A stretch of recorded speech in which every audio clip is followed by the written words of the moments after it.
오늘 본문으로 우리가 살펴본 말씀은 저절로 자라나는 씨 비유 말씀입니다. 우리가 한 주 동안 시심 묵상을 통해서 마가복음 4장을 봤는데요. 여러 비유 이야기들이 나옵니다. 그런데 오늘 본문을 포함해서 이 모든 비유의 이야기가 하나님 나라에 대한 비유입니다.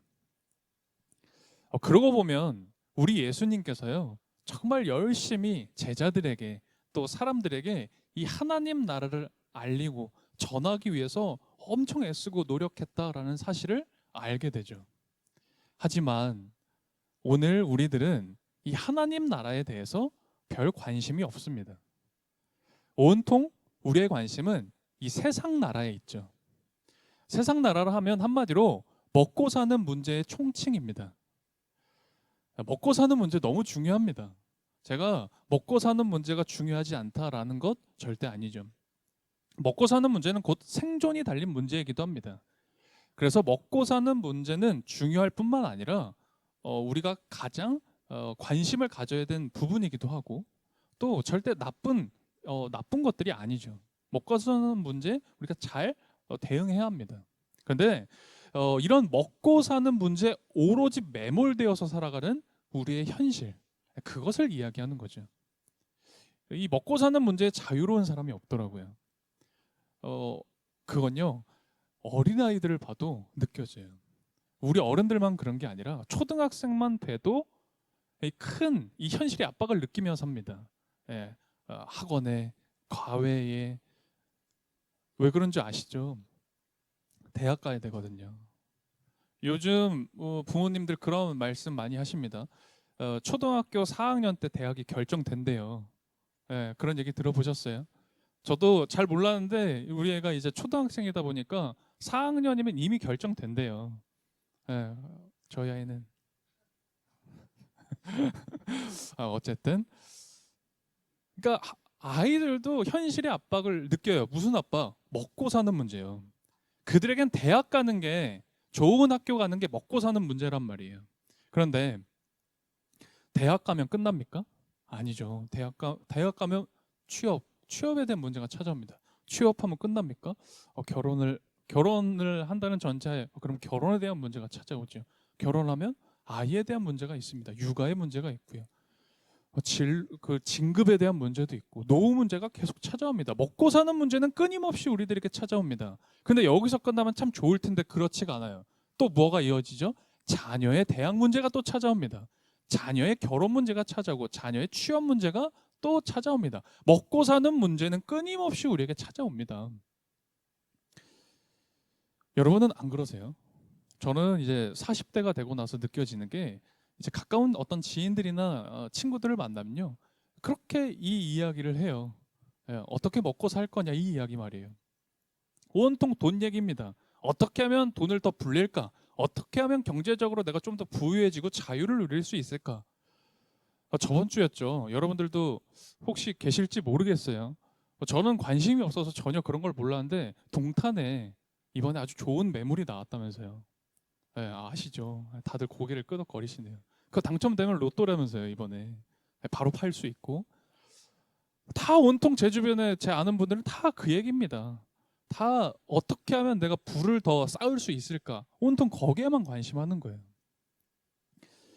그러면 먹고 사는 이런 문제는 형편이 좀 나아지면 괜찮지 않을까? 그렇게 우리가 쉽게 생각할 수 있는데요. 전혀 그렇지 않죠. 오히려 형편이 좋은 분들에게 있어서 먹고 사는 문제는 오히려 더 치열합니다. 오히려 더 잘 먹고 더 잘 살려고 누구보다 치열하게 더 힘겹게 살아가요. 이렇게 삶이 빡빡한 오늘날 우리 한국 사람들, 그리고 그런 우리들에게 오늘 여러분과 저에게 하나님 나라? 하나님 나라에 대한 어떤 이야기? 이건 거의 속 위에 경일깁니다. 관심이 없어요. 그래서 어쩌라고? 라는 어떤 표정과 그런 마음들이 느껴집니다.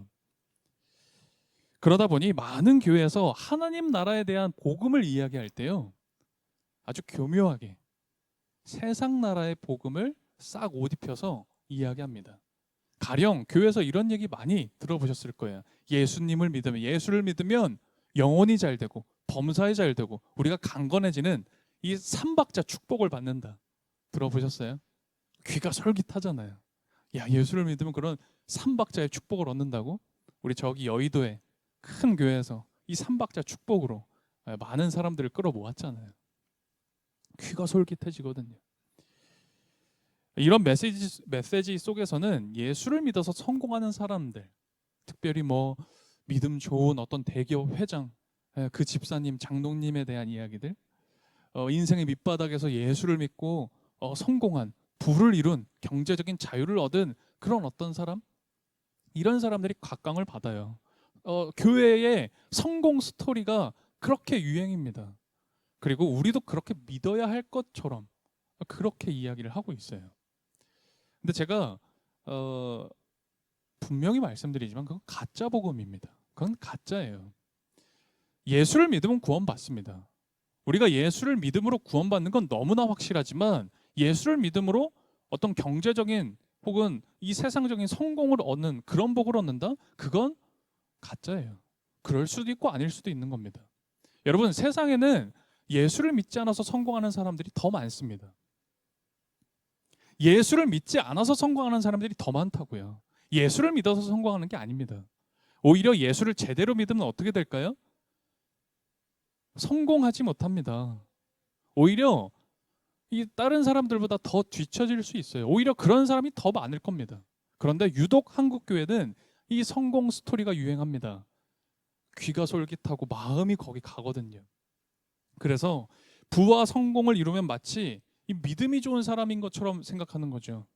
그런 부와 성공은 믿음이 좋은 사람들에게 주어지는 복처럼, 하나님이 주신 복처럼 생각하는 거예요. 그래서 여러분, 간증 집회 같은데 가시거나, 요즘은 유튜브로 이런 간증 집회, 유명한 어떤 분들, 유명 강사들을 초청해서 하는 그런 집회들 많습니다. 거기 보면 막 연예인들도 나오고요. 뭐 분야에서 어떤 분야에서 대단한 성공을 이룬 사람들. 근데 그 사람이 알고 보니까 기독교인인 거야. 그래서 막 초대해서 그런 얘기들 많이 나눕니다. 특정 제가 그 이야기를 하면 좀 죄송스럽긴 하지만 다니엘 기도회라고 아세요? 그렇게 사람들이 호응하고 열광하는 그 다니엘 기도회, 거기 한번 보시면 그렇게 유명한 사람들만 나와요. 소위 성공한 사람들, 부유한 사람들, 소위 잘 나가는 그런 사람들 말이에요. 그런 사람들에게 마이크가 주어지는 겁니다.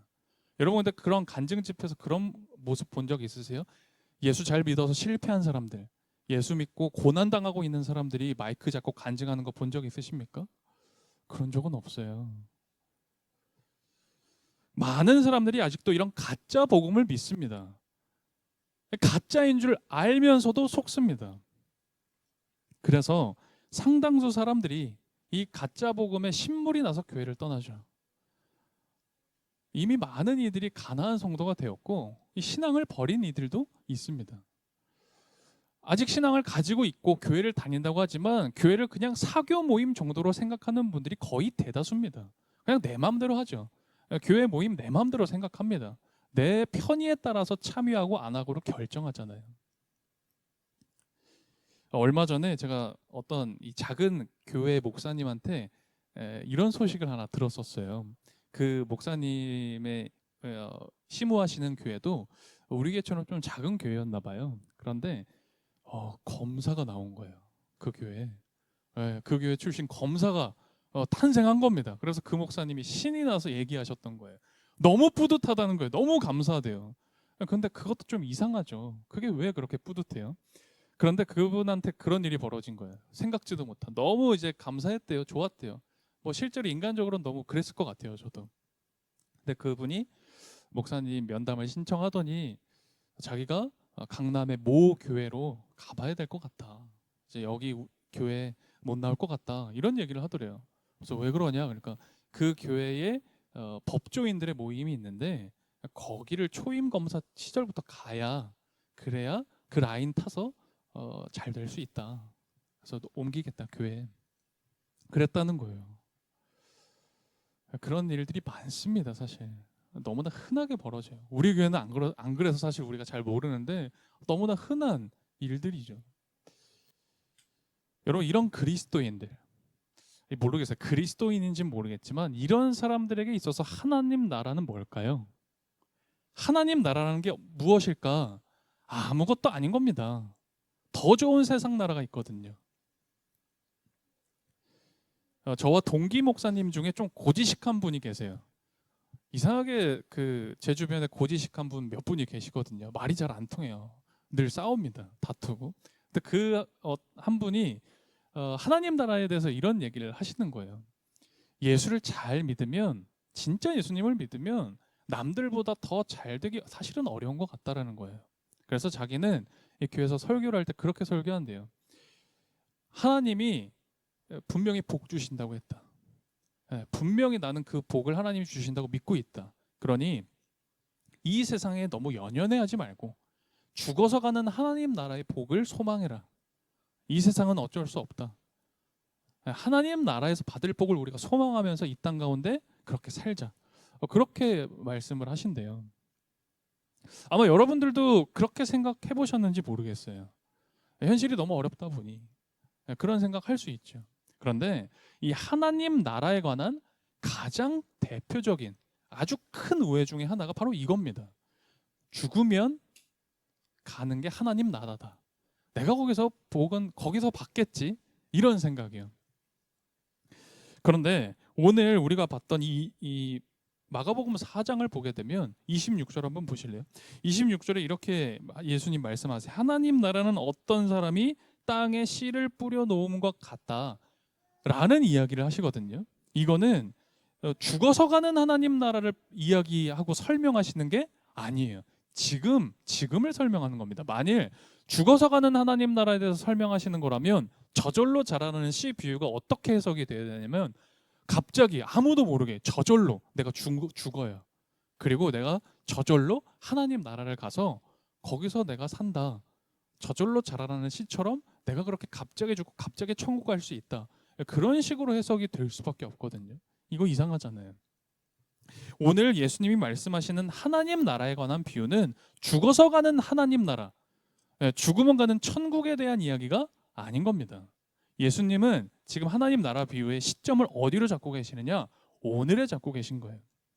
예수님이 말씀하셨던 바로 그때, 오늘, 그리고 오늘 우리들의 이 삶 가운데 이 시점을 두고 하나님 나라는 이러하다라고 말씀하고 계신 거죠. 이 저절로 자라나는 씨 비유는 하나님의 나라에 그 씨앗이 있는데 그 씨앗이 이 땅에 이미 심겨졌다, 뿌려졌다라는 겁니다. 그런데 이거를 아는 사람이 없다는 거예요. 이걸 아무도 모른다. 주님의 길을 예비하러 왔다라고 그렇게 고백했던 세례 요한 있잖아요. 네, 그 세례 요한도 이걸 몰랐어요. 막상 예수님도 만나고 예수님께 세례도 베풀고 야 나는 그의 신발끈을 풀기도 감당하지 못하겠다라고 얘기했던 그 세례 요한이 뭐라 그래요? 자신이 옥에 갇히고 나서 제자들을 예수님한테 보내서 물어봅니다. 오실 그이가 당신이 맞습니까? 당신이 정말 메시아입니까? 내가 다른 일을 기다려야 됩니까? 그러니까 예수님이 뭐라고 하세요? 이렇게 말씀을 하세요. 맹인이 보며 못 걷는 사람이 걸으며 나병 환자가 깨끗함을 받으며 못 듣는 자가 들으며 죽은 자가 살아나며 가난한 자에게 복음이 전파된다 하라. 이게 무슨 뜻이에요? 하나님 나라가 이미 이 땅 가운데서 시작되었다라는 뜻이에요. 그런데 세례 요한조차도 몰랐어요. 아무도 하나님 나라가 시작됐다라는 걸 몰랐던 거예요. 오늘 27절을 같이 한번 다시 읽어보죠. 이 27절이 사실은 이 26절부터 29절에 나오는 이 네 구절의 이 짧은 비유 가운데 사실 가장 포인트가 되고 핵심이 되는 구절입니다. 27절 같이 한 목소리로 읽어보겠습니다. 밤낮 자고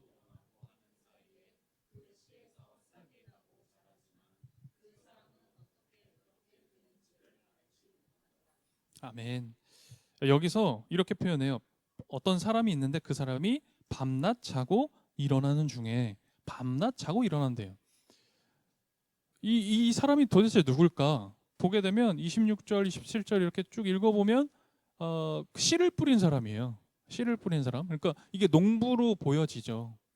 우리가 농부하면 우리가 다른 비유에서도 쉽게 보는 것처럼 이 농부하면 하나님을 떠올립니다. 씨를 뿌린 그 하나님. 그런데 이 26절, 29절 이렇게 잘 보게 되면 하나님이 이 세상에 씨를 뿌려셨어요. 하나님 나라의 씨를 뿌리셨다고 하는데 밤낮 자고 깨고 하면서 아무 일도 안 하세요. 그리고 잘 모르는데 그냥 그 씨가 잘 자란다, 이렇게 표현이 되어 있단 말이에요. 그러니까 뭔가 조금 이상해요, 뉘앙스가. 하나님이 분명히 뭔가 씨를 뿌리셨다면 그냥 두시진 않을 건데 그냥 두신다. 근데 잘 자란다. 뭔가 무관심한 하나님, 그냥 씨만 뿌려놓고 게으른 하나님, 물도 한번 안 주시고 살피지도 않는 그런 하나님처럼 보입니다. 이상하죠. 사실은 그런 뜻이 아닙니다. 오늘 이 저절로 자라나는 씨 비유의 이야기 핵심은 뭐냐면, 하나님 나라는 그 어떤 인간들의 노력이나 어떤 사람의 간절함이나 열정, 심지어 그 선한 의지조차도 하나님 나라는 그것을 의존하지 않고 오로지 하나님에 의해서만 세워지는 나라가 하나님 나라다. 그걸 비유로 설명하시고자 하는 거예요. 다시 얘기하자면 하나님 나라는 수많은 사람들이 모여서 정말 선하고 열정적이고 능력 있는 이런 사람들이 모여서 우리가 하나님 나라를 위해서 헌신하자, 하나님 나라를 건설하자, 하나님 나라를 위해서 우리 정말 애쓰고 그 하나님 나라 확장하는 일들을, 사역들을 해 나가보자라고 해서 세워지는 나라가 아니라고요. 그렇게 세워지는 나라가 아니다. 하나님의 나라는 오직 하나님께서 씨를 심으셔야 하고 하나님이 싹을 틔워서 이삭을 맺고 그리고 열매를 맺어서 추수 때에 그때 발견할 수 있는 나라라는 거예요. 오직 하나님이 세우시는 나라, 하나님이 친히 세우시고 친히 완성하시는 나라가 그게 하나님 나라라는 거예요. 우리가 세우는 나라가 아니라고요. 우리는 그럼 뭘까요? 그럼 여러분과 저는 그 하나님 나라에 뭡니까? 우리는 초대받은 사람인 거예요. 이거를 헷갈리면 안 됩니다. 우리는 참여자인 거예요. 거저받은 은혜로 예수님을 믿음으로 우리는 그 하나님 나라의 참여자로 있는 겁니다. 물론 우리가 교회에서 그런 얘기해요. 하나님 나라를 위해, 하나님 나라를 향해서. 맞습니다. 큰 의미에서 맞습니다. 그러나 오늘 본문으로 우리가 조금 더 구체적으로 그리고 엄밀히 근본적인 이야기를 하자면 우리는 참여자인 거예요. 우리가 하나님 나라를 만들어낼 수 없습니다. 그저 주어진 오늘을 하나님 나라의 평화로 살아갈 뿐인 거죠. 그래서 이 비유는 이렇게 해석해야 돼요. 농부는, 씨를 뿌리는 그 농부는 하나님이 맞습니다. 하나님이세요. 그런데 뿌려진 씨가 있잖아요. 이 땅에, 이 땅에 뿌려진 씨는 뭐예요? 하나님 나라의 씨? 바로 예수님입니다. 예수 그리스도가 뿌려진 씨입니다. 이 비유에서 결정적으로 제가 중요하다는 게 27절에 나오는 거라고 했잖아요. 밤낮 자고 일어선다. 근데 도대체 누가 밤낮 자고 일어서는 거예요, 그러면? 하나님이 아니에요. 누굴까요? 사람들도 아닙니다. 여기에 밤낮 자고 일어서는 건 뿌려진 씨, 바로 예수 그리스도가 밤낮 자고 일어서는 겁니다. 여기에 메타포예요. 밤 자고 일어난다는 건 뭐냐면, 잔다라는 건 죽음을 뜻하는 겁니다. 일어선다라는 건 부활을 뜻하는 은유법, 이 메타포가 여기 있는 거예요. 그러니까 밤낮 자고 일어선다는 건 예수님께서 죽으시고 부활하심을 비유적으로 이야기하고 있는 거죠. 그래서 이 저절로 자라나는 씨의 비유를 정리해드리면 이렇습니다. 열심히 달려오셨죠 지금.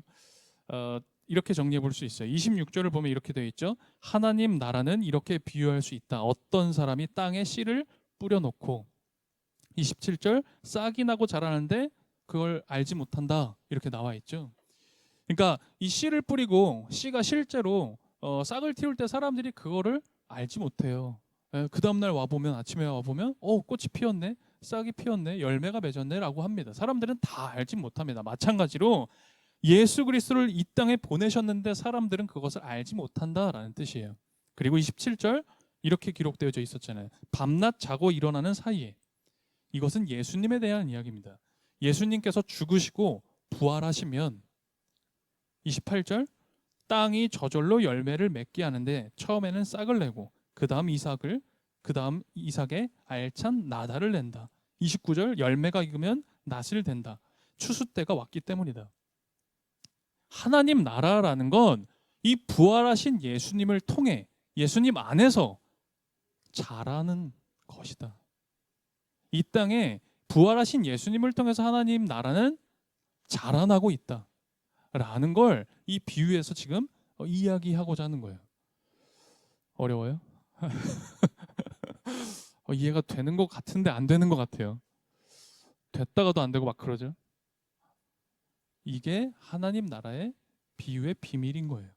모두가 알아들을 수 있게 비유로 말씀하시지만 또한 믿음이 없으면 알아들을 수 없는 게 바로 하나님 나라 비유죠. 괜찮습니다. 딱 알아들은 만큼만 들으시면 돼요. 근데 딱 요거 하나만 오늘 놓치지 않으시면 됩니다.